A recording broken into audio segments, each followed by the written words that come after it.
year ago, my life had collapsed around me. I'd worked myself into exhaustion.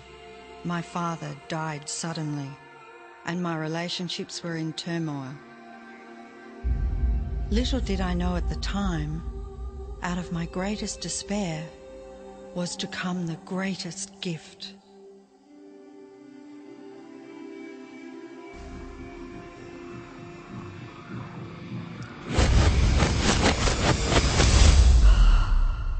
I'd been given a glimpse of a great secret.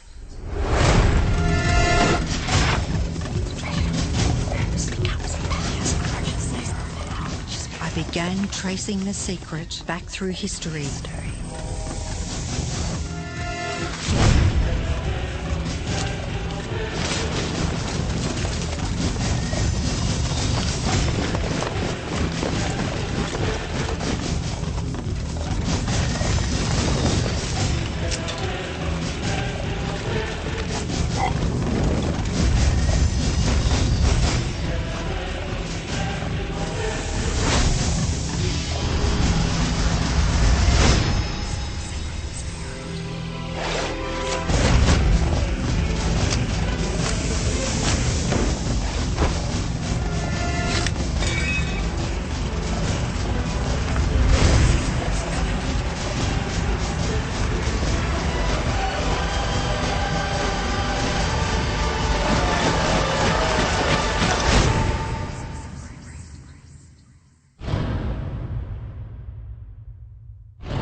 I couldn't believe all the people who knew this.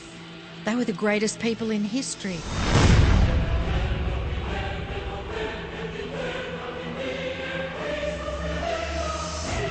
Why doesn't anyone know this? All I wanted to do was share the secret with the world. I began searching for people alive today who know the secret. One by one, they began to emerge.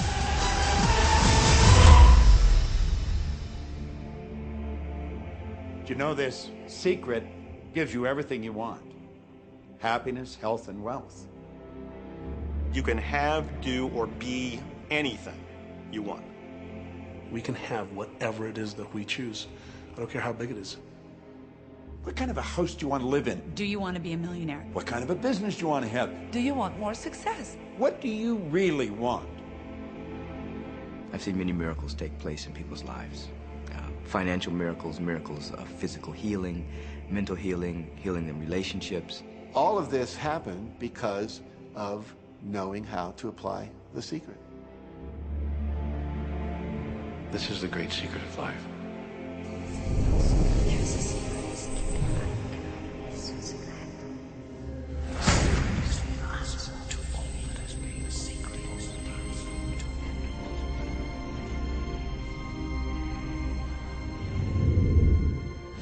You've probably been sitting there wondering, what is the secret? I'll tell you how I have come to understand it. We all work with one infinite power. We all guide ourselves by exactly the same laws. The natural laws of the universe are so precise that we don't even have any difficulty building spaceships. We can send people to the moon, and we can time the landing with the precision of a fraction of a second. I don't care if you're in India, if you're in Australia, New Zealand, Stockholm, or London, or Toronto, or Montreal, or New York. We're all working with one power, one law. It's attraction. The secret is the law of attraction. Everything that's coming into your life, you are attracting into your life. And it's attracted to you by virtue of the images you're holding in your mind. It's what you're thinking. You see, whatever is going on in your mind, you are attracting to you. Now, wise people have always known that. You can go right back to the ancient Babylonians. They've always known this. It's a small, select group of people. Why do you think that 1% of the population earns around 96% of all the money that's being earned? Do you think that's an accident? It's no accident. It's designed that way. They understand something. They understand the secret. And you are being introduced to the secret. The simplest way for me to look at the law of attraction is if I think of myself as a magnet, and I know that a magnet will attract to it. Very basically put, the law of attraction says that like attracts like. But we're really talking at a level of thought. Our job as humans is to hold on to the thoughts of what we want, make it absolute clear in our minds what we want, and from that we start to invoke one of the greatest laws in the universe, and that's the law of attraction. You become what you think about most, but you also attract what you think about most. If you see it in here, you're going to hold it here. And that principle can be summed up in 3 simple words. Thoughts become things. What most people don't understand is a thought has a frequency. Every thought has a frequency. We can measure a thought. And so if you're thinking that thought over and over and over again, or if you're imagining in your mind, okay, having that brand new car, having the money that you need, building that company, finding your soulmate, if you imagine what that looks like, you're emitting that frequency on a consistent basis. Thoughts are sending out that magnetic signal that is drawing the parallel back to you. See yourself living in abundance, and you will attract it. It always works. It works every time with every person. Here's the problem. Most people are thinking about what they don't want, and they're wondering why it shows up over and over and over again. The law of attraction doesn't care whether you perceive something to be good or bad, or whether you don't want it or whether you do want it. It's responding to your thoughts. So if you're sitting there looking at a mountain of debt, feeling terrible about it, that's the signal you're putting out into the universe. Wow, I feel really bad because of all this debt I've got. You're just affirming it to yourself. You feel it on every level of your being. That's what you're going to get more of.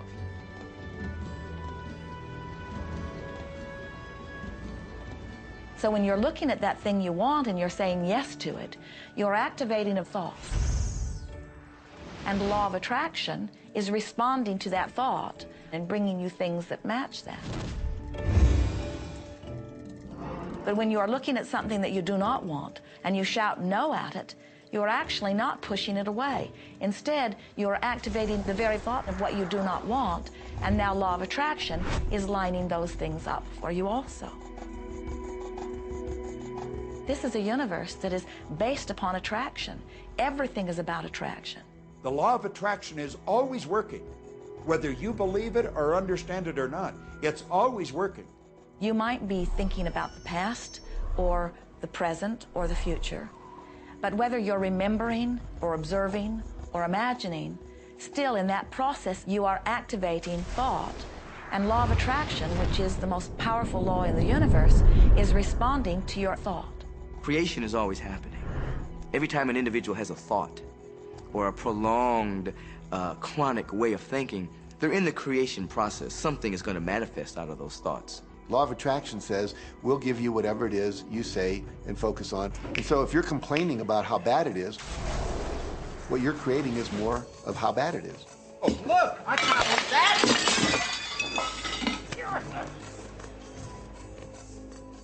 I had a student named Robert. Robert was a gay man, and he was taking an online course I have, part of which entails email access to me. And he outlined all of the grim realities of his life. In his job, all the people ganged up on him. And it was constantly stressful because of how nasty they were with him. When he walked down the street, he said every block he was accosted by homophobic people who wanted to abuse him in some way. He was wanting to become a stand-up comedian. And when he went out and did a stand-up comedy job, everybody heckled him about being gay. And his whole life was one of a lot of unhappiness and misery, and it all focused around this idea of being attacked because he was gay. I began to teach him that he was focusing on what he did not want. I directed him back to his email that he sent me and said, read it again. Look at all the things you do not want that you're telling me about. And I can tell you're very passionate about this. When you focus on something with a lot of passion, it makes it happen even faster. And then he really started taking this thing about focusing on what you want to heart. And he began really trying it. What happened within the next 6 to 8 weeks was absolutely a miracle. He said that all the people in his office that had been harassing him either transferred to another department, quit working at the company, or started totally leaving him alone, and he began to love his job. He noticed that when he was walking down the street that nobody came up to him and harassed him anymore. They just weren't there. I am a very, very gay man. When he went and did his stand-up comedy routines, he started getting standing ovations and nobody was heckling him. His whole life changed because he changed from focusing on what he did not want, what he was afraid of, what he wanted to avoid, to focusing on what he did want. So we may be very positive in our outlook and orientation, and we tend to attract positive people and positive events and circumstances. We may be very negative in our orientation, or very angry, in which case we tend to attract negative, angry people and negative, angry circumstances. And so you end up attracting to you the predominant thoughts that you're holding in your awareness, whether those thoughts are conscious or whether they're unconscious. That's the rub. If you look very carefully when it comes to the secret and the power of our mind and the power of our intention in our daily lives, it's all around us. All we got to do is open our eyes and look. You see law of attraction evidenced in your society when you see that the one who speaks most of illness has it, when you see that the one who speaks most of prosperity has it. Law of attraction is evident everywhere around you, if you are understanding what it is. It has to do with you being a magnet, attracting thought, attracting people, attracting events, attracting lifestyle. Indeed, everything that you bring into your experience, you bring because of this powerful law of attraction. I mean, I'm not talking to you from the point of view of just wishful thinking or imaginary craziness. I'm talking to you from a deeper, basic understanding. Quantum physics really begins to point to this discovery. It says that you can't have a universe without mind entering into it, that the mind is actually shaping the very thing that is being perceived. Now, if you don't understand it, doesn't mean you should reject it. You don't understand electricity, probably. First of all, no one even knows what electricity is, and yet you enjoy the benefits of it. Do you know how it works? I don't know how it works, but I do know this, that you can cook a man's dinner with electricity, and you can also cook the man. People oftentimes, when they begin to understand the great secret, become frightened of all of these negative thoughts that they have. Two things they need to be aware of. One, it has been proven now scientifically that an affirmative thought is hundreds of times more powerful than a negative thought. So that eliminates a degree of worry right there. You live in a reality where there is this buffer of time, and truly that serves you. You're really not wanting to be in an environment where your thoughts manifest immediately.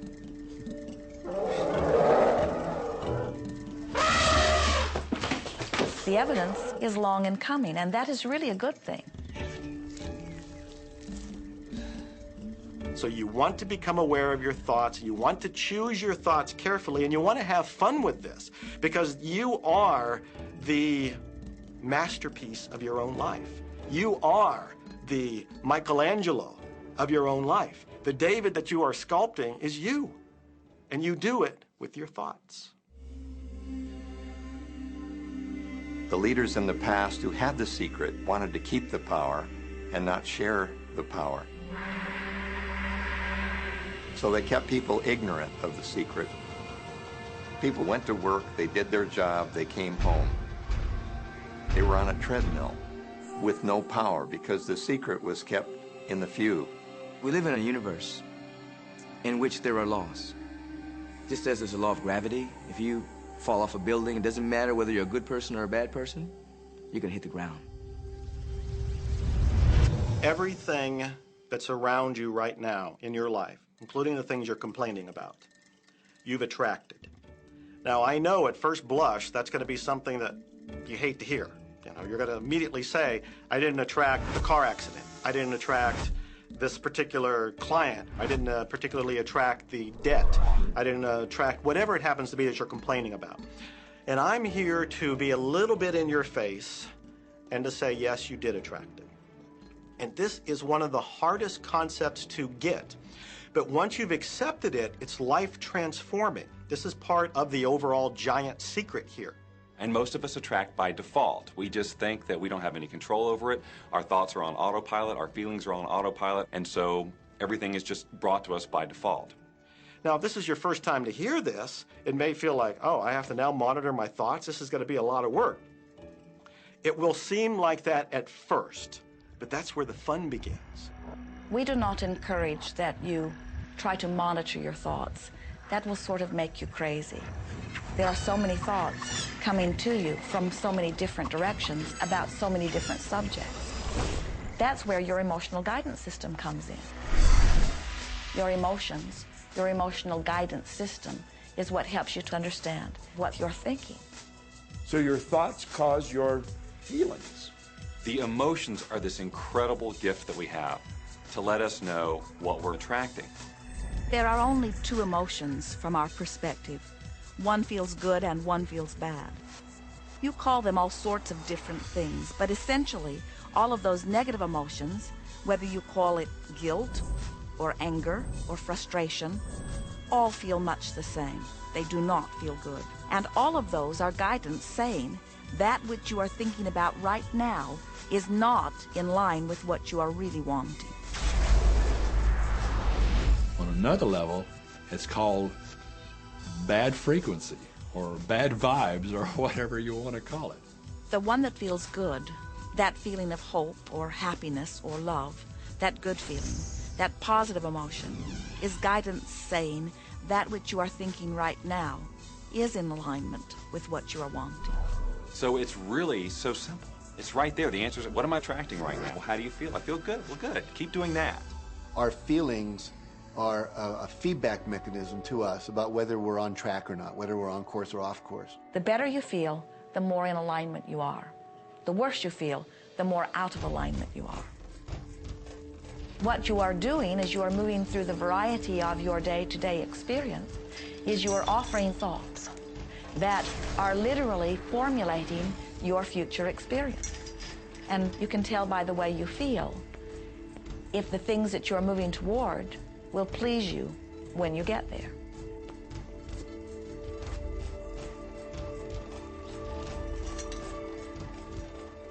Whatever it is you are feeling is a perfect reflection of what is in the process of becoming.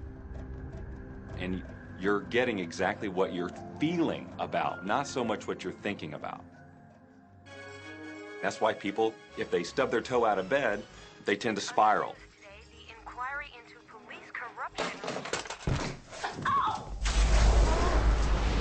The whole day goes like that, you know. They have no clue that a simple shifting of their emotions can change their entire day and life. If you start out having a good day and you're in that particular happy feeling, as long as you don't allow something to change your mood, you're going to continue to attract, by the law of attraction, more situations, circumstances, people that sustain that happy feeling. Good days, bad days, rich get richer, poor get poorer. It's all about what these people are predominantly and continually feeling. You can begin right now to feel healthy. You can begin to feel prosperous. You can begin to feel the love that's surrounding you, even if it's not there. And what will happen is the universe will correspond to the nature of your song. The universe will correspond to the nature of that inner feeling and manifest, because that's the way you feel. So basically what you focus on with thought and feeling is what you attract into your experience, whether or not it's something you want. What you think and what you feel and what manifests is always a match. every single time, no exception. It's hard to swallow. But when we can begin to open ourselves up to that, the ramifications are awesome. It means that whatever thought has done in your life, it can be undone through a shift in your awareness.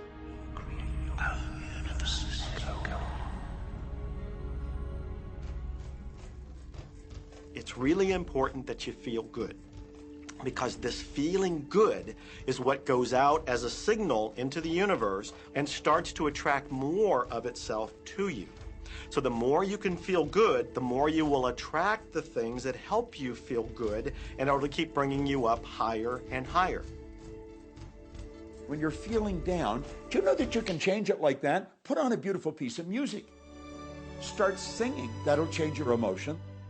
Or think of something beautiful. Think of a baby. Maybe one you love. And dwell on it. Really keep that thought in your mind. Block everything out but that thought. I guarantee you'll start to feel good. This principle applies to your family pet, for instance, which I believe are wonderful because they put you in a great emotional state. When you feel love for your pet, that's a great state of love. It's going to bring goodness into your life. What a gift that is. And when you begin to get the hang of this, when you begin to guide your thoughts based upon the way they feel, and you begin to notice the correlation between what you're feeling and thinking and what's coming back to you, before you know it, you will know that you are the creator of your own reality. And those who are watching from a distance will stand in amazement at the perfect life you live. Since I learned the secret and started applying it to my life has truly become magical. I think the kind of life that everybody dreams of, and I live on a day-to-day basis. I live in a $4.5 million mansion.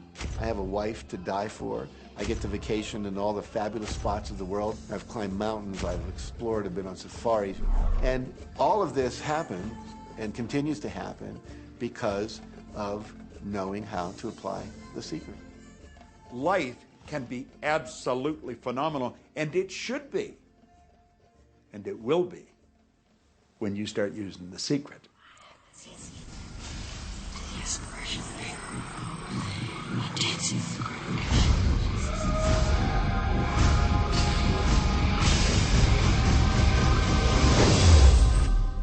Well, a lot of people ask me what their job is in the creative process and what the job of the universe is. So let's look at that for a moment. Let's use this metaphor. If you think about Aladdin and his lamp, you've probably heard of that one. I mean, Aladdin picks up the lamp and he dusts it off, and out pops the genie.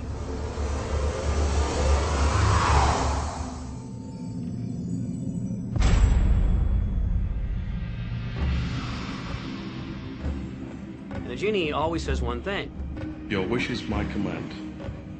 If you trace the story back to its origins, you know, we now think that there's 3 wishes, but if you trace the story back to its origins, there's absolutely no limit whatsoever to the wishes. Think about that one. Now, let's take this metaphor and blow it out and apply it to you and your life. Remember, Aladdin is the one who always asks for what he wants. Then you've got the universe at large, which is this grand genie, and traditions, you know, have called it so many different things. Your holy guardian angel, your higher self. I mean, we could put any label on it, and you choose the one that works best for you. But every tradition has told us there's something bigger than us. And the genie always says one thing. Your wish is my command. So we like to say to you that the creative process is a 3-step process. Step 1 is you must ask for what you want. You do not need to use words to ask. In fact, the universe is not even hearing words from you. The universe is responding completely to your thought.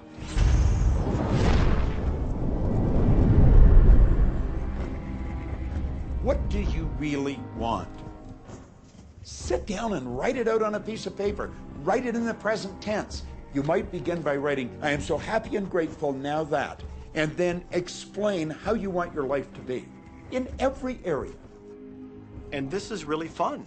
This is like having the universe as your catalog, and you flip through it and you go, well, I'd like to have this experience, and I'd like to have that product, and I'd like to have a person like that. It is you just placing your order with the universe. It's really that easy. The second step is answer, an answer to what you're asking. And that is not your work in your physical form. The universe will do that step for you. All of the universal forces are responding to the thoughts that you have set into motion. Your wish is my command. And the universe will start to rearrange itself to make it happen for you. Most of us have never allowed ourselves to want what we truly want because we can't see how it's going to manifest. If you do just a little research, it is going to become evident to you that anyone that ever accomplished anything did not know how they were going to do it. They only knew they were going to do it. You don't need to know how it's going to come about. You don't need to know how the universe will rearrange itself. You don't know how. It'll be shown to you. You will attract the way. So then our friends say, something must be going terribly wrong because I know I am asking, so where's my stuff? And we say, you are asking. You are completing step one. You can't help but do that. The universe is answering every time, no exception. But there is another step that you must understand, and it is called step 3, which is the receiving step, which means you must bring yourself into alignment with what you're asking for. When you're in alignment with what you want, you feel wonderful. That's what enthusiasm is. That's what joy is. That's what appreciation is. That's what that feeling of passion is. But when you are feeling despair or fear or anger, those are strong indicators that you are not right now in alignment with what you're asking for. And so when you begin to realize that the way you feel is everything, and you begin to direct your thoughts based upon how they feel, little by little, you can find the feeling place of it, and now you are one with it, and now it must manifest into your experience.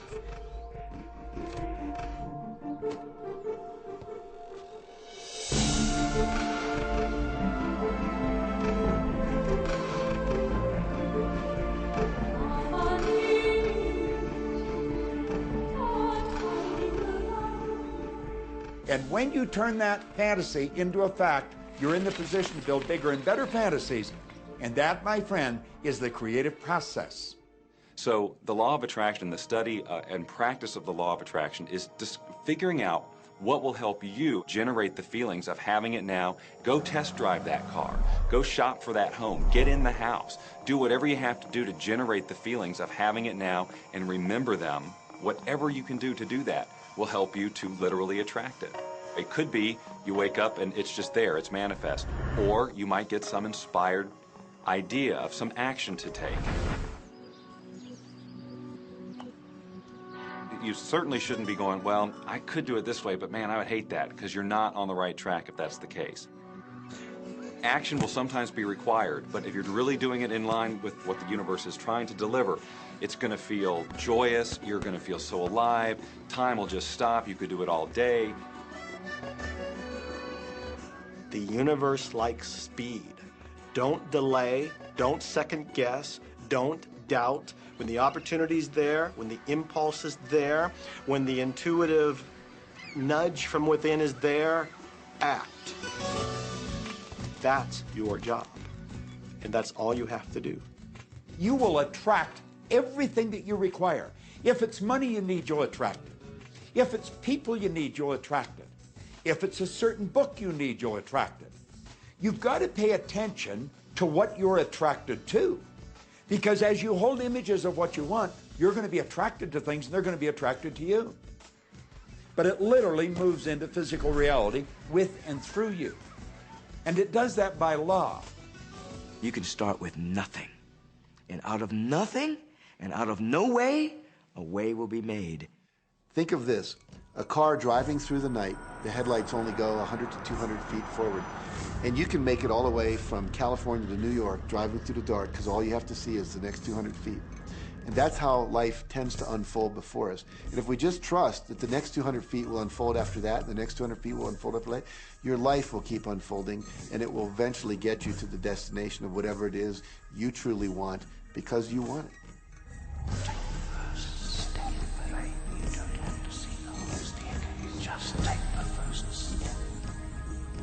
Well, another thing people wonder about is how long is this going to take? How long will it take to manifest the car, the relationship, the money, whatever it happens to be? Well, I don't have any rule book that says it's going to take you 30 minutes or 3 days or 30 days. I think it's more a matter of you being in alignment with the universe itself. Size it's nothing to the universe. It is no more difficult to attract on a scientific level something that we consider huge to something that we consider infinitesimally small. The universe does everything it does with zero effort. Grass doesn't strain to grow. It's effortless. It's just this great design. It's all about what's going on up here. It's about what we put in place, saying this is big, it's going to take some time. This is small, oh, I'll give it an hour. You know, those are our rules that we define. There are no rules according to the universe. You provide the feelings of having it now, it will respond. Some people have an easier time with little things, and so we sometimes say, well, start with something small, like a cup of coffee. Make it your intention to attract a cup of coffee today. Hold an image of talking to an old friend that you haven't seen for a long time. Somehow or another, somebody's going to start talking to you about that person. That person's going to phone you, or you'll get a letter from them. People are amazed how that I line up car parks, and I've done this right from when I first understood The Secret. And I would visualize a car space exactly where I want it, and 95% of the time it would be there for me, and I'd just pull straight in. 5% of the time I'd have to wait just a minute or two, and the person would pull out and I'd pull in. So I do that all the time.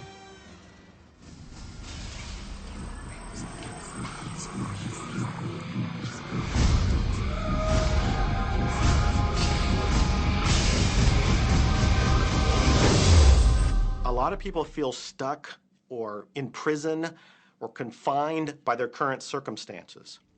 And I'm trying to point out that whatever your circumstances right now, that is only your current reality. And current reality will begin to change as a result of watching this and beginning to use The Secret. But sometimes it feels like you're stuck because you continue to think the same thoughts over and over again. And so you tend to get the same results over and over again. And the reason is because most people offer the majority of their thought in response to what they are observing. You see, if you're just looking at what is, then you're just thinking about what is. And when you think about what is, law of attraction gives you more of it. And then if you just observe what is, then you're just thinking about what is.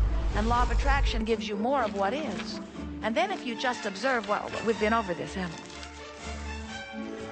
we? You have to find a way that you are approaching what is through a different vantage point. Most people look at their current state of affairs and they say, this is who I am. That's not who you are. That's who you were. You see, if you look at your current state of affairs right now, let's say, for instance, that you don't have a lot of money in your bank account, or you don't have the relationship that you want, or your health and fitness isn't up to par. That's not who you are. That's the residual outcome of your past thoughts and actions. So we're constantly living in this residual, if you will, of the thoughts and the actions we've taken in the past. When you look at your current state of affairs and define yourself by that, then you doom yourself to have nothing more than the same in the future. All that we are is the result of what we have thought. Okay, what can you do right now to begin to turn your life around? I'll tell you 2 or 3 things. Start making a list of things to be grateful for. Start with that, because this shifts your energy. It starts to shift your thinking. Where before this exercise, you might be focusing on what you don't have, and you might be focusing on your complaints, and you might be focusing on whatever the problems are. When you do this exercise, you start to go in a different direction. You start to be grateful for all the things that you feel good about. Gratitude is absolutely the way to bring more into your life. Every man knows that when his wife's appreciating him for the little things he does, what does he want to do? He wants to do more. It's always about appreciation. It pulls things in. It attracts support. I've said for many years that whatever we think about and thank about, we bring about. Because that's that feeling that you have to have, you know. And so for me, it's been such a powerful exercise every morning to get up and say thank you. Every morning when my feet hit the floor, thank you. And then I start running through what I'm grateful for as I'm going to brush my teeth and do the things I do in the morning. And I'm not just thinking about them and doing some rote routine, but I'm putting it out there and I'm feeling the feelings of gratitude. Because as soon as you start to feel differently about what you already have, You will start to attract more of the good things, more of the things you can be grateful for. Because you can look around and say, well, look, I don't have the car I want. I don't have the house I want. I don't have the health I want. I don't have the spouse I want. Whoop, back up, back up. Those are all the things you don't want. Focus on what you already have that you're grateful for. And it might be you have the eyes to watch this. It might be the clothes that you have. Yes, you might prefer something else, and you might get something else pretty soon if you start feeling grateful for what you have. I think everybody goes through times when they say, oh man, things aren't working right, or things are going bad, and there were some things going on in my family, and I found a rock. I was just sitting here holding this rock. You might see me carrying around. I found a rock. I stuck it in my pocket, and I said, you know what? Every time I touch this rock, I'm going to think of something that I'm grateful for. And so every morning when I get up in the morning, I pick it up off the dresser, I put it in my pocket, and I go through the things that I'm grateful for. At night, what do? You empty your pocket, and there it is again. And I've had some different experiences with that. I've had some amazing experiences. I had a guy from South Africa, another time, he saw me drop it. He said, what is that? Well, what's that? I explained it to him, so he started calling it a gratitude rock. Gratitude rock. 2 weeks later, I got an email from him from South Africa. And he said, my son is dying from a rare disease. It's a type of hepatitis. He said, would you send me 3 gratitude rocks? Now, they're just rocks I found off the street, you know? So I said, sure. I had to make sure that the rocks were very special. And so I went out to the stream, looked, picked out the right rocks, and sent them off to him. 4 or 5 months later, I get an email from him. He said, my son's better. He's doing terrific. And he said, but you need to know something. He says, we've sold over 1,000 rocks at $10 a piece as gratitude rocks, and we've raised all this money for charity. Thank you very much. And so it's very important to be in an attitude of gratitude, as I call it. Another thing that I would suggest that you do right now to turn your life around, and this is so huge that I can't find the words to describe just how powerful this can be for you.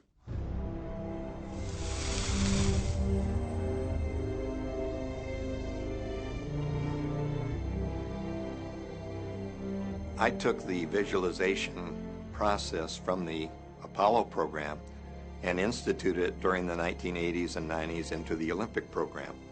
And it was called Visual Motor Rehearsal. When you visualize, then you materialize. And the interesting thing about the mind is we took Olympic athletes and then hooked them up to sophisticated biofeedback equipment and had them run their event only in their mind. Incredibly, the same muscles fired in the same sequence when they were running the race in their mind as when they were running it on the track. How could this be? Because the mind can't distinguish whether you're really doing it or whether it's just a practice. I think if you've been there in the mind, you'll go there in the body. When you're visualizing, when you've got that picture playing out in your mind, always and only dwell upon the end result.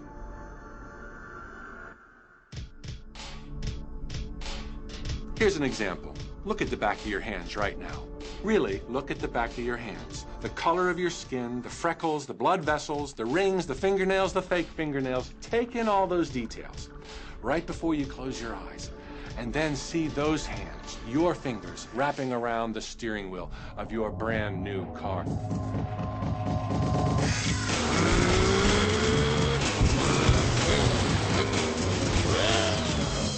This is such a holographic experience, so real in this moment, that you don't even feel like you need the car because it feels like you already have it. It's the feeling that really creates the attraction, not just the picture or the thought. And I think for a lot of people, they think, well, if I think positive thoughts, or if I visualize having what I want, that'll be enough.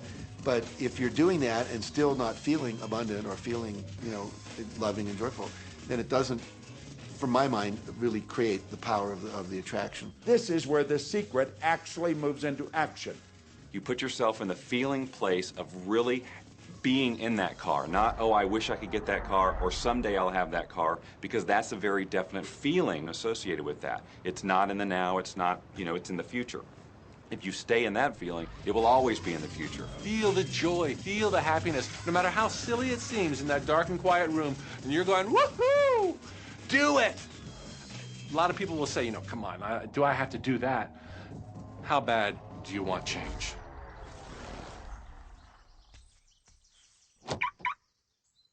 Now that feeling and that inner seeing will begin to be an open doorway through which the power of the universe will begin to express. What power I cannot say. All I know is that it exists. Our job is not to figure out the how. The how will show up out of the commitment and the belief in the what. The hows are the domain of the universe. It always knows the shortest, quickest, fastest, most harmonious way between you and your dream. If you turn it over to the universe, you will be surprised and dazzled by what is delivered to you. This is where magic and miracles happen. Well, I would say you want to do this virtually daily, but my disclaimer is this should never be a chore. What's really bottom line importance here to the whole secret is feeling good. You want to feel exhilarated by this whole process. You want to be high, happy, in tune as much as possible. The only difference between people who really are living this way and people who aren't, living in the magic of life, is that the people who are living in the magic of life have habituated ways of being. They have habituated this process, and magic happens with them wherever they go, because they remember it and they do it all the time, not as a one-time event. People hold that for a while, and they're really a champion at it. And they say, you know what, I'm fired up, I saw this program, and I'm going to change my life. And yet, results aren't showing, and beneath the surface, it's just about ready to break through. And someone will look at the surface results and go, this stuff doesn't work. And you know what? The universe says, your wish is my command. And it goes down. Knowing the law of attraction, I wanted to really put it to use and to see if it was, what would happen. And in 1995, I started to create something called a vision board, where I take something that I would want to achieve, or something that I want to attract, like a car or a watch or the soulmate of my dreams, and I'd put a picture of what I wanted up on this board called the vision board. And every day I would sit in my office and I would look up at this board and I would start to visualize. I would really get into the state of having already acquired it. And I was getting ready to move as we put all the furniture, all the boxes put into storage. And I made 3 different moves over a period of 5 years. And then I ended up in California and bought this house, renovated it for a year, and then had all the stuff brought from my former home 5 years earlier. One morning, about 7:30 in the morning, my son comes into my office, and one of the boxes that was sealed for 5 years was right at the doorstep. And my son, Keenan, was sitting on the box, banging away at the box, and I said, sweetheart, will you please stop me? I'm doing some work here. And he says, what's in the boxes, Daddy? And I said, well, honey, those are my vision boards. What's a vision board? I said, well, it's where I put all my goals up. I cut them out and I put all my goals up as something that I want to achieve in my life. And of course, at 5.5 years old, he didn't understand it. So I said, sweetie, let me just show you, because that'll be the easiest way to do it. And so I cut the box open. And when I pulled up the vision boards, there was a picture on there of a home that I was visualizing 5 years earlier. And what was shocking to me was we were living in that house, not a house like it. I had bought my dream home, renovated it, and didn't even know it. But I looked at that house, I started to cry because I was just blown away. Why are you crying? Honey, I finally understand how the law of attraction works. I finally understand the power of visualization. I finally understand everything that I've read, everything that I've worked with my whole life, the way I've built companies. It worked for my home as well. And I bought our dream home and didn't even know it.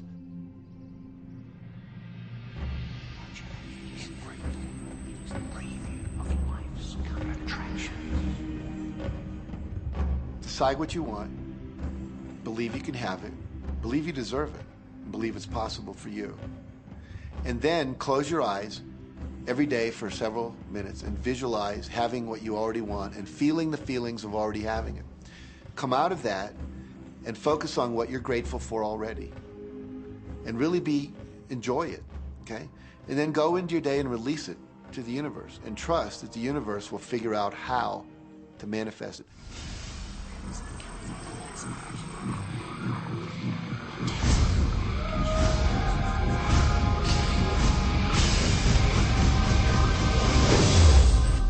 No, The Secret was definitely a real transformation for me because I grew up in a family where my dad was very negative, thought that rich people were people that had ripped everyone off, thought that anyone who had money, must have deceived somebody. And so I grew up with a lot of beliefs about money, that if you had it, it made you bad. Only evil people have money. And, money doesn't grow on trees. That was a big one. Who do you think I am, Rockefeller? That was one of his favorite phrases. So I grew up truly believing that life was difficult, that it was hard, you had to struggle. And it was only when I met W. Clement Stone that I literally began to shift my life. Whatever the mind of man can conceive.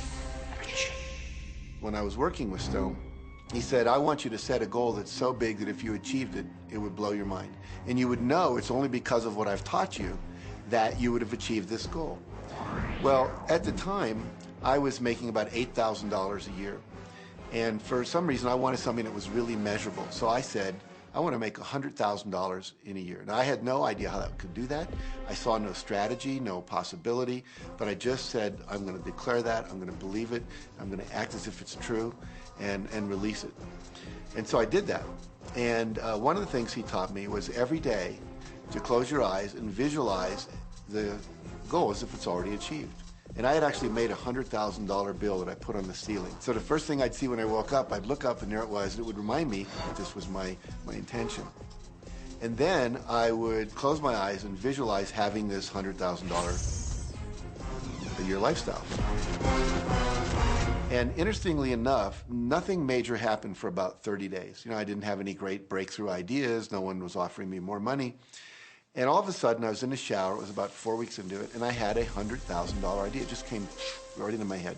I had a book I had written, and I said, if I could sell 400,000 copies of my book at a quarter each, that'd be $100,000. Now, the book was there, but I never had this thought. And one of the secrets, I think, is that when you have inspired thought, you have to trust it, and you have to act on it. Now, I didn't know how to do that. I didn't know how I was going to sell 400,000 copies. We'd never done that. And then I saw the National Enquirer at the supermarket. I had seen that millions of times, and it was just background. And all of a sudden, it jumped out of me as foreground, and I thought, wow, if readers knew about my book, certainly 400,000 people would go out and buy it. And about 6 weeks later, I gave a talk at Hunter College in New York to 600 teachers, and this lady comes up at the end and she says, that was a great talk. I'd like to interview you. Let me give you my card. And I said, who do you write for? I'm a freelancer, but I sell most of my stuff to the National Enquirer. And I had this little theme from the Twilight Zone went off in my head. Na, na, na, na, na, na. You're like, whoa, this stuff's really working. So that article came out, and our book sales started to take off. But the point I want to make is that I was attracting into my life all these different events, including this person. And to make a long story short, I did not make $100,000 that year. We made $92,327. But do you think we were like depressed and going, this doesn't work? No, we were going, whoa, this is amazing. And so my wife said to me, wow, if it works for 100,000, you think it'd work for $1 million? And I said, I don't know. I think so. Let's try it. My publisher actually wrote me a check as a royalty check for our first Chicken Soup for the Soul book. And he actually put a smiley face in his signature because it was the first $1 million check he'd ever written. And so I know from my own experience, because I wanted to test it, does this secret really work? And when we put it to the test, it absolutely worked. And now I live my life from that every single day. Well, I can just imagine what a lot of people that are watching this are thinking. And that is, how can I attract more money into my life? How can I get more of the green stuff? How can I get more wealth and prosperity? How can I, when I love my job, deal with the credit card debt that I have? And the realization that maybe there's a ceiling on the money that can come in because it's coming to me through my job. How can I bring in more? Intend it. This goes back to one of the things we've been talking about throughout the whole secret. Your job is to declare what you would like to have from the catalog of the universe. Well, if cash is one of them, say how much you would like to have.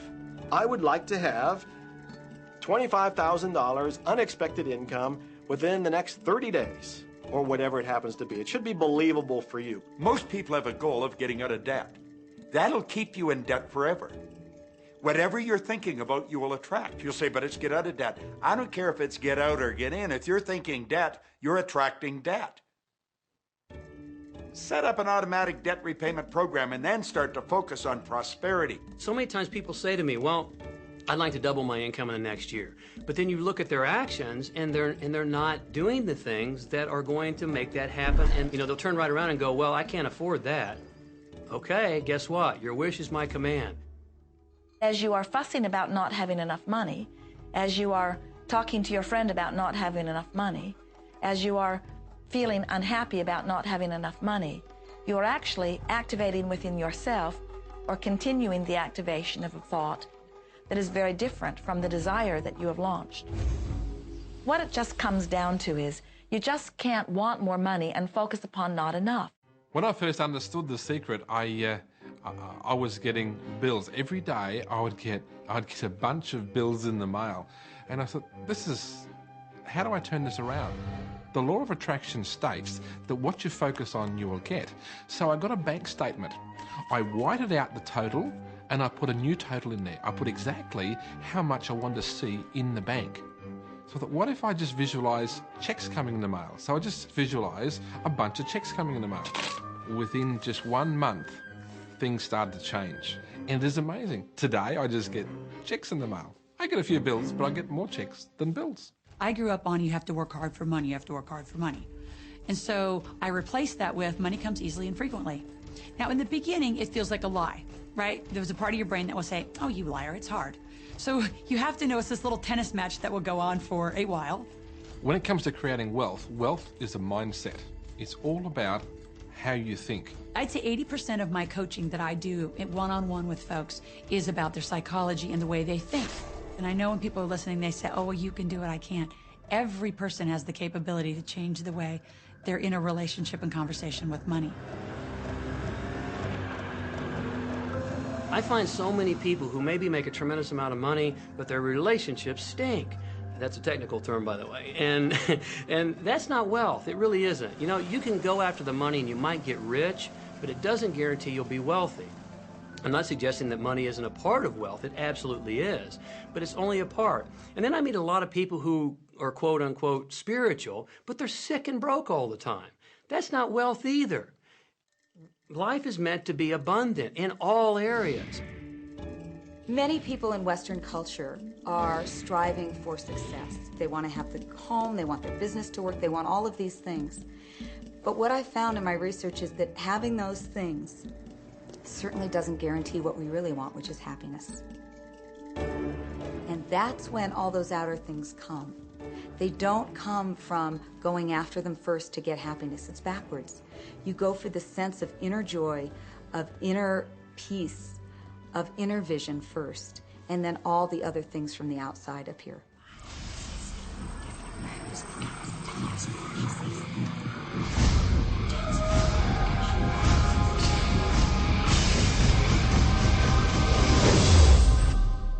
The secret means for me actually that we are creators of our universe, and that every wish of what we want to create will manifest in our life.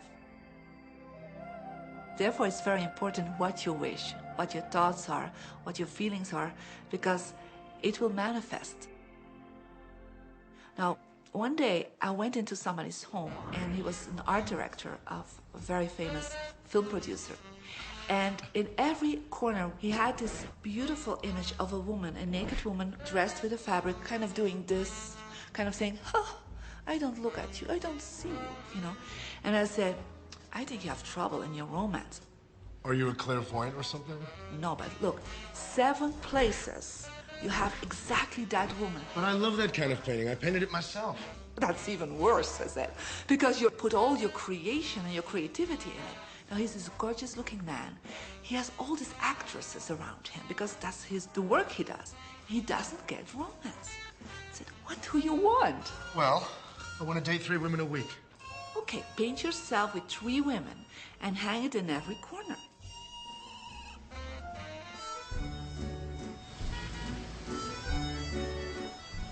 6 months later, I see him in Europe and said, how is your love life? Great. They just call me. They all want to date me. Because that's your wish. Now I have like 3 dates a week. They're fighting over me. Good on you. But I really want to stabilize a little bit. I want marriage, and I want romance.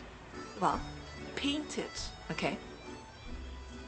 So he painted a beautiful romantic relationship. And a year later, he got married and is very happy. Because he put another wish out. But he wished it in himself for years, but it did not happen.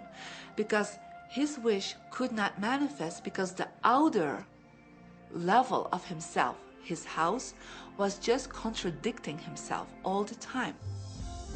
So if you know this knowledge, you should start playing with it.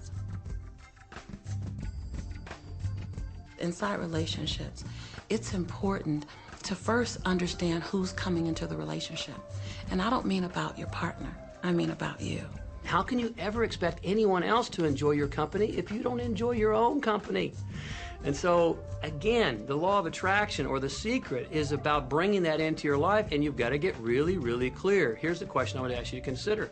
Do you treat yourself the way that you want other people to treat you? You become the solution for you. Don't like, now you owe me and you need to give me more. Instead, give more to yourself. Take time off to give to yourself, in a sense, to fill yourself up to fullness, to where now you can overflow in giving. I got into many relationships expecting my partner to show me my beauty. I needed to see him showing me my beauty because I didn't feel beautiful. Because when I was growing up, my sheroes were Charlie's Angels, the Bionic Woman, Wonder Woman. And though they were wonderful women, none of them looked like me. It wasn't until I stopped and I fell in love with Lisa, full lips, round hips, mocha skin, afro, that the rest of the world began to fall in love with Lisa. There's something so magnificent about you.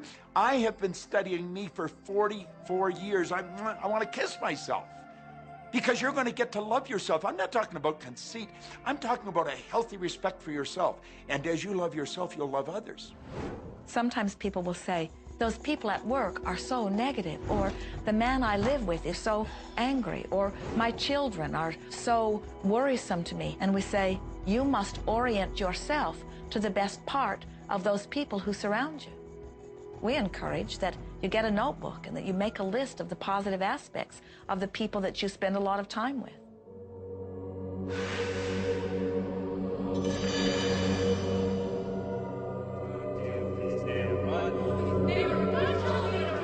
There could be someone that you have a terrible experience with, a terrible relationship with. And in the privacy of your own mind, and with quite a bit of work, we will admit, as you focus upon things that you like most, those people will become that mostly to you.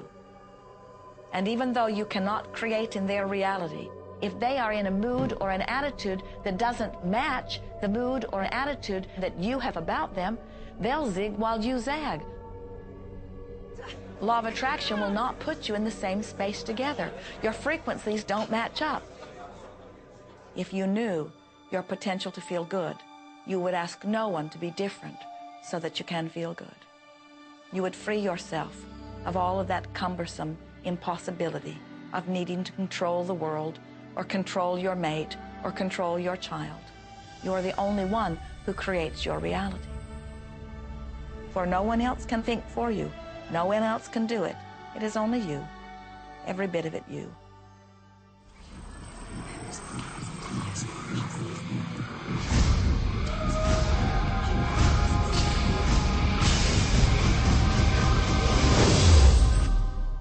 It's important to recognize that our body is really the product of our thoughts. We're beginning to understand in medical science the degree to which the nature of thoughts and emotions actually determines the physical substance and structure and function of our bodies.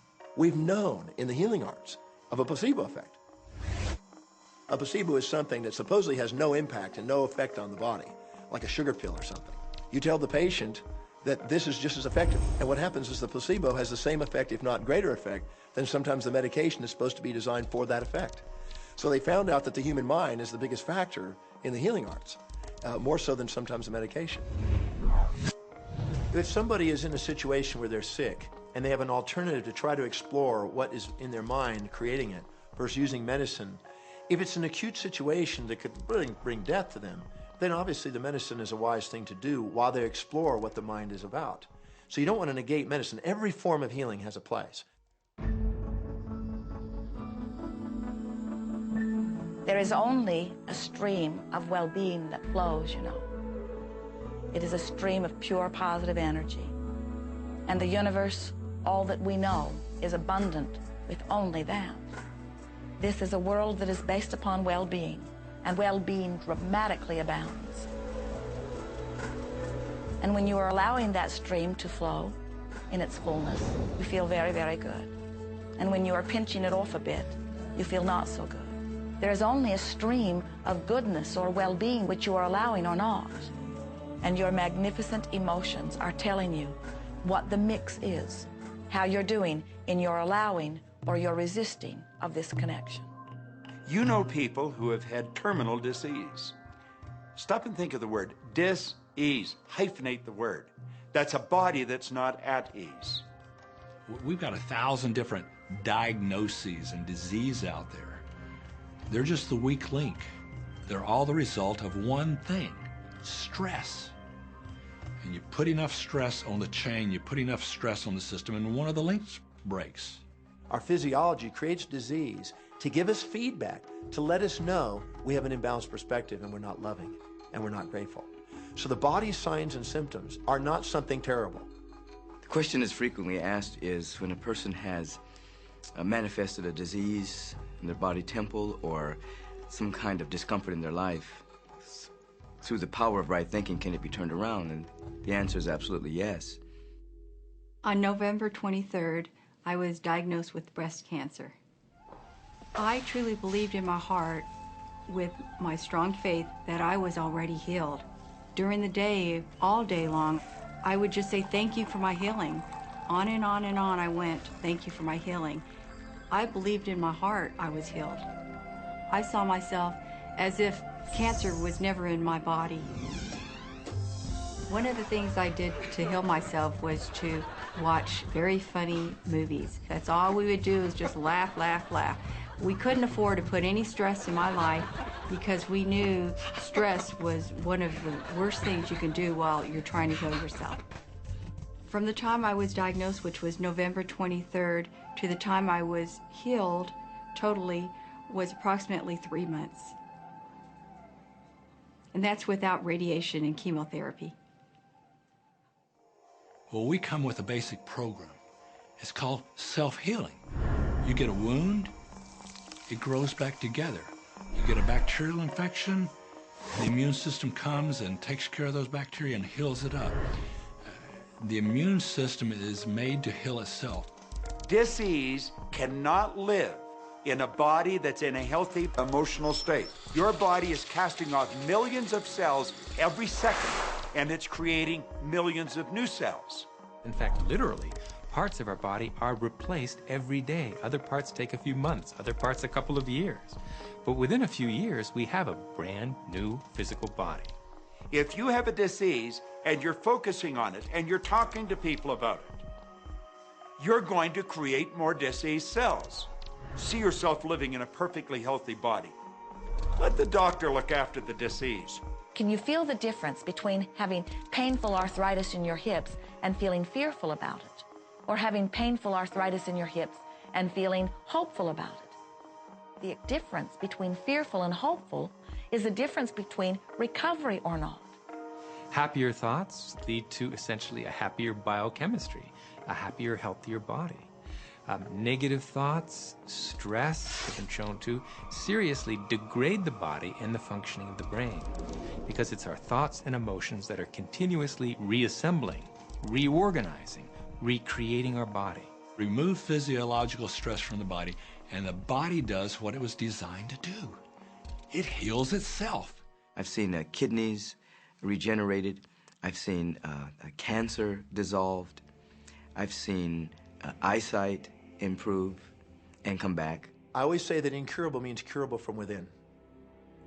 You can change your life and you can heal yourself.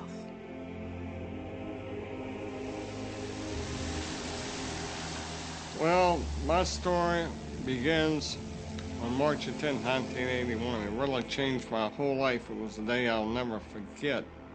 I crashed an airplane.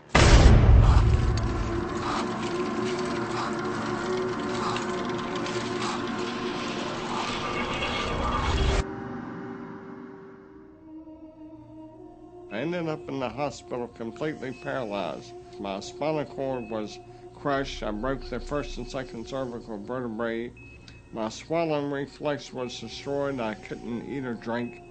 My diaphragm was destroyed. I couldn't breathe. All I could do was blink my eyes. The doctor, of course, said all my life I'd be a vegetable. All I'd do is blink my eyes the rest of my life. That's the picture they saw of me, but it didn't matter what they thought. The main thing was what I thought.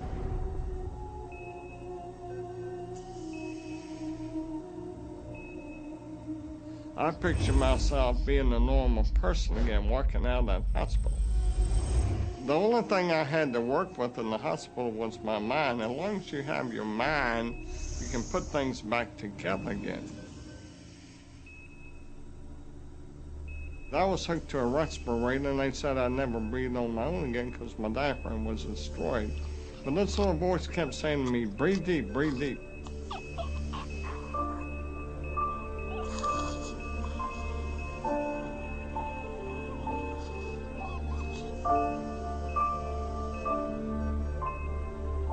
Finally, I was weaned from it. They were at a loss for an explanation. See, I could not afford to allow anything to come in my mind that would distract me from my goal and from my vision.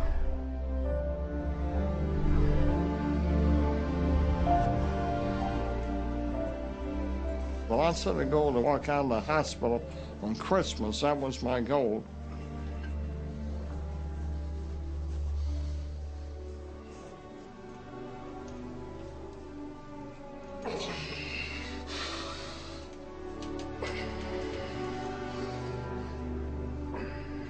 Months later, I walked out of the hospital on my own 2 feet.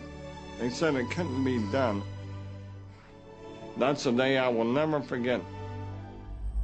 For people that are sitting out there right now watching this program that are hurting, if I wanted to sum up my life and sum up for people what they can do in life, I would sum it up this way in 6 words. Man becomes what he thinks about.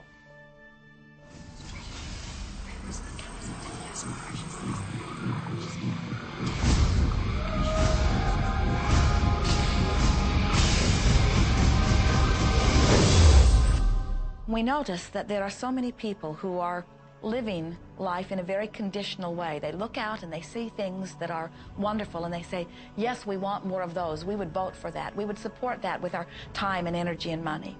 But then they look out and they see things that they do not want, terrible things that they do not want to live and that they do not want to see others live. And they say, we've got to do something about getting rid of those things. But they don't realize that as they push against the unwanted, they add power to it. In this world, there is a war against poverty and a war against cancer and a war against teenage pregnancy and a war against terrorism and a war against violence and a war against terrorism. We mentioned that there's a war against terrorism, and all of this pushing against is only adding to, because you can't say no and make it go away. When you shout no, law of attraction is lining that up.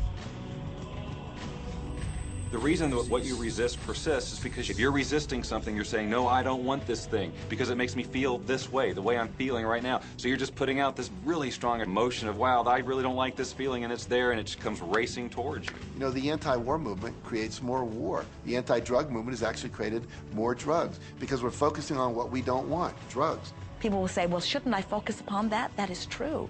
And we say, that is like saying, because someone gave their attention to something they did not want long enough that now it is manifested, I should do it too. And we say, we don't really understand that reasoning. Mother Teresa was brilliant. She said, I will never attend an anti-war rally. If you have a peace rally, invite me. You know, she knew. She understood the secret. I mean, look what she manifested in the world. So if you're anti-war, be pro-peace.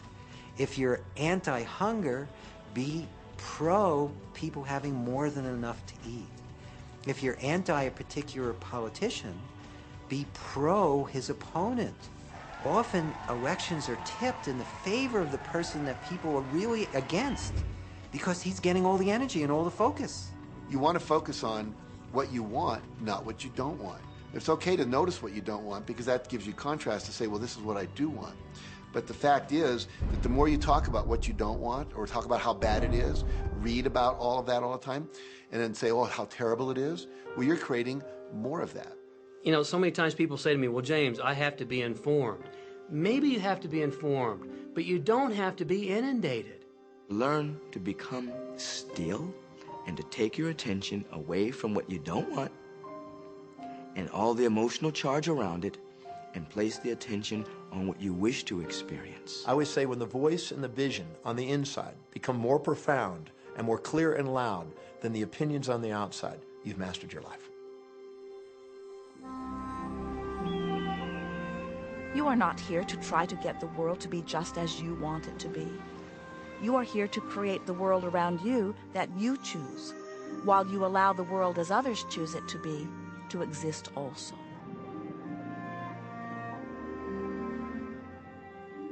One of the questions I get almost all the time, and it's probably on somebody's mind right now if it's not on yours, and that's the idea that, well, if everybody uses The Secret and they all treat the universe like a catalog, aren't we going to run out of stuff? Won't everybody just make a run for it and bust the bank?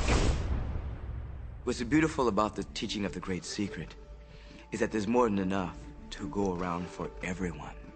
There is a lie that acts like a virus within the mind of humanity. And that lie is there's not enough good to go around. There's lack, and there's limitation, and there's just not enough. That lie has people living in fear, greed, stinginess, and those thoughts of fear, greed, stinginess, and lack become their experience. So the world has taken a nightmare pill. Now, the truth is, there's more than enough good to go around. There's more than enough creative ideas. There's more than enough power. There's more than enough love. There's more than enough joy. All of this begins to come through a mind that is aware of its own infinite nature. Every great teacher who's ever walked the planet has told us that life was meant to be abundant. And so, just when we think that resources are dwindling, we find new resources to achieve the same things. And so, even though we say we have lack, it's because we don't open up our vision and see all of what's around us. You know, when everybody starts to live from their heart and go for what they want, they don't go for the same things. That's the beauty of this. We don't all want BMWs. We don't all want the same person. We don't all want the same experiences. We don't all want the same clothing. We don't all want fill in the blank. There's enough for everyone. If you believe it, if you can see it, if you act from it, it will show up for you. That's the truth. So let the variety of your reality thrill you as you get to choose from among it those things that you're wanting. And when you see something that you want in your experience, think about it.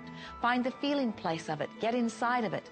Talk about it and write it down. Write a script about it. Make it your reality by becoming a match to it. And when you see those things that you're not wanting in your experience, do not talk about them. Don't write about them. Don't join groups that worry about them. Don't push against them. Do your best to ignore them. Remove your attention from the things that you do not want, while you give your undivided attention to the things that you do want. Most of the leaders in the past missed the great part of the secret, which is empowering and sharing with others. This is the best time to have ever been alive in history. It's the first time we've ever had the power to gain knowledge at our fingertips.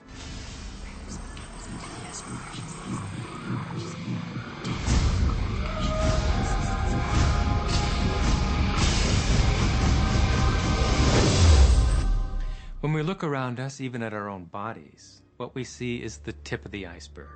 Think of this for a moment. Take your hand and look at it. Now, your hand looks solid, but it's really not. If you put it under a proper microscope, you'd see a massive energy vibrating. Everything is made up of the exact same thing, whether it's your hand, whether it's the ocean, or whether it's a star. Everything is energy. And let me help you understand that just a little bit. There's the universe, of course, and our galaxy, and our planet, and then individuals, and then inside of this body are organ systems, and then there's cells, and then there's molecules, and then there's atoms, and then there is energy. So there are a lot of levels to talk about something on, but everything in the universe is energy. I don't care what city you're living in, you've got enough power in your body, potential power, to illuminate the whole city for nearly a week. Most people define themselves by this finite body, but you're not a finite body. I mean, even under a microscope, you're an energy field. Well, what we know about energy is this. You go to a quantum physicist and you say, what creates the world? And he or she will say, energy. Well, describe energy. Okay, it can never be created or destroyed. It's always was, always has been. Everything that ever existed always exists. It's moving into form, through form, and out of form. Okay, great. You go to a theologian and you ask the question, what created the universe? And he or she will say, God. Okay, describe God. Always was and always has been, never can be created or destroyed, all that ever was, always will be, always moving into form, through form, and out of form. You see, it's the same description, just different terminology. And so if you think you're this meat suit running around, think again. You're a spiritual being. You're an energy field operating in a larger energy field. We're all connected. We just don't see it. There isn't an out there and an in here. Everything in the universe is connected. It's just one energy field. You are extensions of source energy, and you are here in these magnificent bodies, but your bodies have distracted you, for the most part, from who you really are. You are source energy. You are eternal beings. You are God force. You are that which you call God. Scripturally, we could say that we are the image and the likeness of God. We could say we are another way that the universe is becoming conscious of itself. We could say that we are the infinite field of unfolding possibility. All of that would be true. Every great tradition has told you that you were created in the image and the likeness of the creative source. That means that you have God potential and power to create your world, and you are. You are. And maybe you've created things to this point that are wonderful and worthy of you, and maybe you haven't. The question I'd ask you to consider is, do the results you have in your life, are they what you really want? And are they worthy of you? If they're not worthy of you, then when would now be the right time to change those? Because you have the power to do that.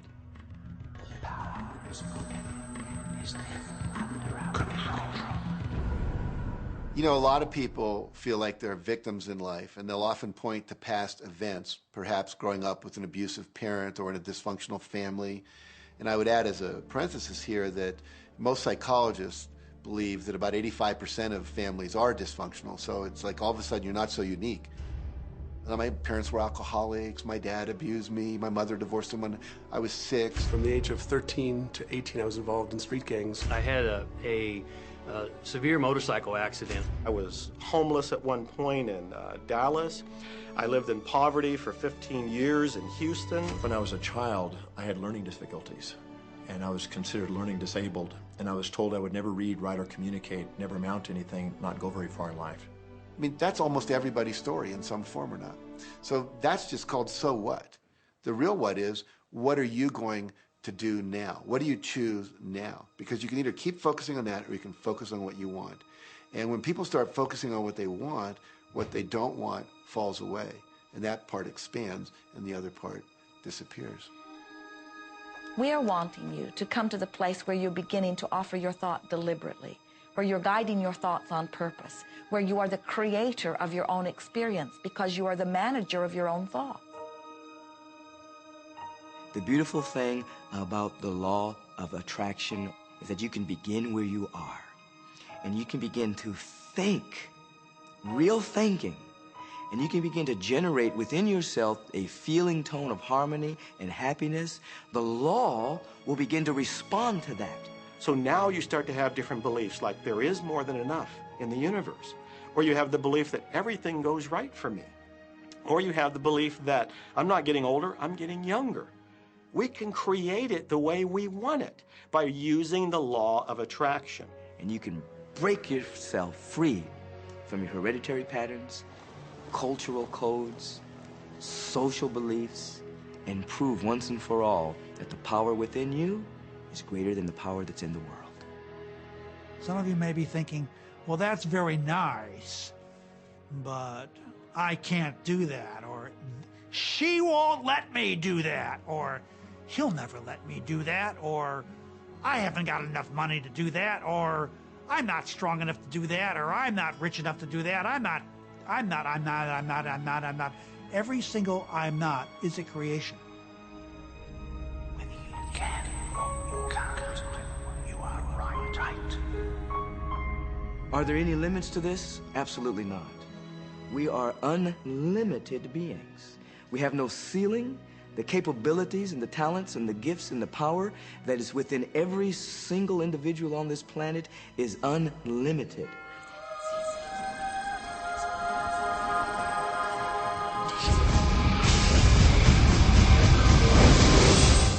There is no blackboard in the sky on which God has written your purpose, your mission in life. There's no blackboard in the sky that says, Neil Donald Walsh, a handsome guy who lived in the first part of the 21st century, who, then there's a blank, you know, and all I have to do to really understand what I'm doing here, why I'm here, is to find that blackboard and find out what God really has in mind for me. But the blackboard doesn't exist. So your purpose is what you say it is. Your mission is the mission you give yourself. Your life will be what you create it as, and no one will stand in judgment of it now or ever.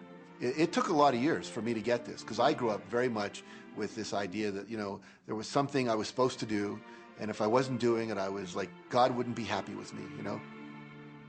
When I really got that my primary aim was to feel and experience joy, then I began to do only those things which brought me joy. We have a saying, you know, if it ain't fun, don't do it, you know? Joy, love, freedom, happiness, laughter. That's what it is. And if you've just experienced joy sitting there and meditating for an hour, by golly, do that. If you experience joy eating a salami sandwich, then do that. When I pet my cat, I'm in a state of joy. When I walk in nature, I'm in a state of joy. So I want to constantly put myself in that state. And when I do that, then all I have to do is have the intention of what I want, and what I want manifest. So inner happiness actually is the fuel of success. Anything that makes you feel good is always going to be drawing in more. You are listening to this right now. It's you that drew this into your life. It's your choice whether you want to take it and utilize it. If it feels good, if it doesn't feel good, then you know, let it go. Find something that feels good, that resonates with your heart.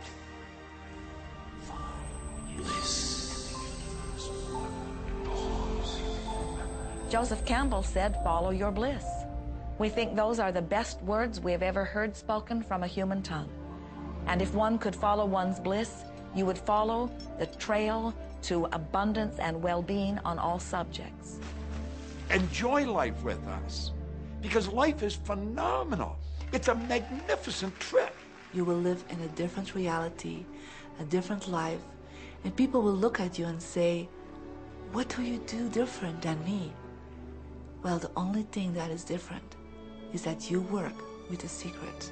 And then you can do and have and be things that people would say that's impossible for you to do and have and be. We're really now moving into a new era. It's the era where the last frontier is not space, as Star Trek would say, but it's going to be mind. I see a future of unbounded potential, unbounded possibilities. Remember, we're using at most 5% of the potential of the human mind.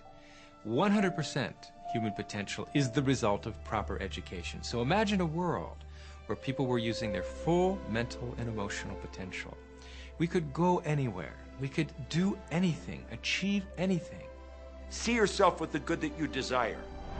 Every religious book tells us that. Every great book on philosophy, every great leader, all the avatars who have ever lived. Go back and study the wise ones. Many of them have been presented to you in this program.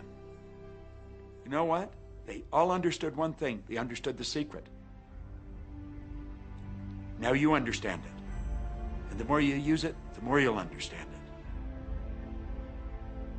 it. You may be feeling that it would be easier to be hearing these words if they had come to you the first day of your experience upon this earth.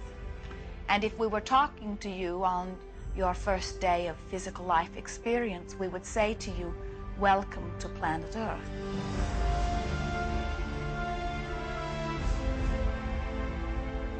There is nothing that you cannot be or do or have. You are a magnificent creator, and you are here by your powerful and deliberate wanting to be here. Go forth, giving thought to what you are wanting, attracting life experience to help you decide what you want.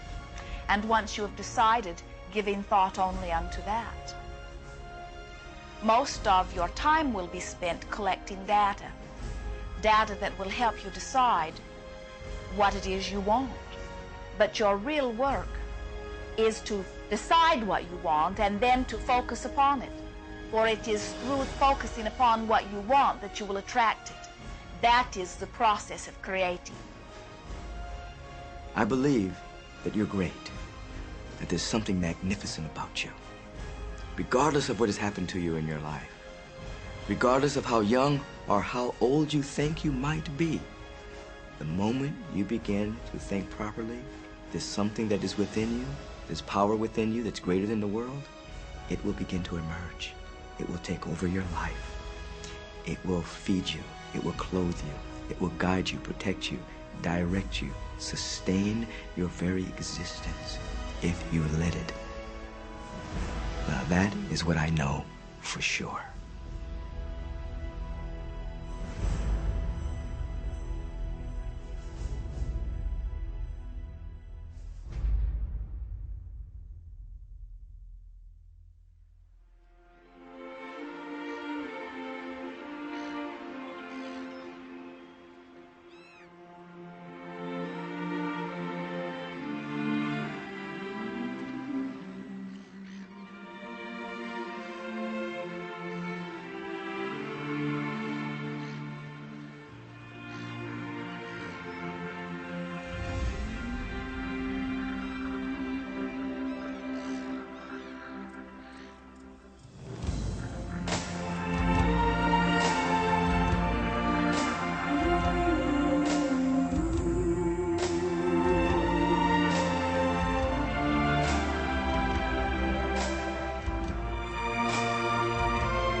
About this.